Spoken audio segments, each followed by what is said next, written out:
welcome back to my channel. Ang channel gaसिबो बरायबाय ओमफ्राय दिनैहाय दंफैयो नै बिनानाव बिगल्स ना माने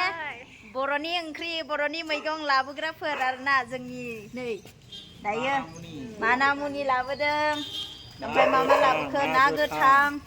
आरो मैगं दंबावो र' दिन्थिगोन फै दे आंना फिसाजोआ रायलायदों आयै सार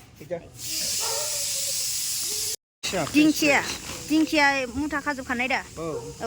दिंखियाखौ होमबालाय 20 मुथा होलांखादो 20 मुथा खाने औ नै दिंखिया र' मामि र' थास' बिबार नामा बिलाय थास' बिथराय आच्छा ओइ सना मोनसेल' आयै ओइ जा हौवाया अमा बेदरजों जानो होनलायदों मामि नै हैथां दिदिनै थां दे नै थास' बिबारा थास' बिबारा नांगौ होनदोंमोन थास' बिबार मनासेखा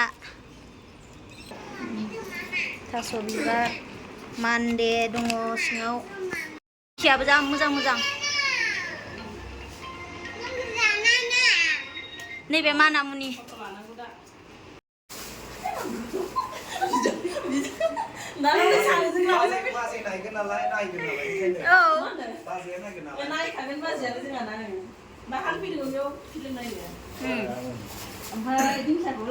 हाब दिंखिया अर्गानिक मैगंब्रा इफोरखौ जायाबा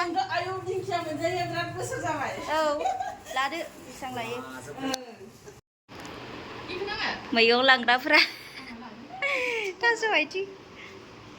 थांसै नै आं रुमाव गालांनायसै बिसोरखौ आं डिउटियाव दङ आंहा नै बिसोरो दा लांफैबाय थाथोंसै आंनि न'निफ्राय ओइ मामि ना आगैखौ लादो एसे दा ओंखामखौ खुरना होदो साइड खालामनानै इफोरखौ दे ओइ नै इयाव दादाजों नंगौ दे आं दायो डिउटियाव थांसै गालांसै आं बिसोरखौ दायो आदैखौ थादो दे नानि इस आंनिखौ बांसिन थांगोन गिनायखौ नुवाखै ओमफ्राय अबेनिफ्राय फैदों आङो एमजि रडनिफ्राय नै एमजि रडनिफ्रायबो लांफैगुलायबाय मैगंखौ खोनानाय लोगो नंगौ आच्छा मा लाखो ओमफ्राय नों ओमफ्राय आङो लाबाय थास' बिसं लाबाय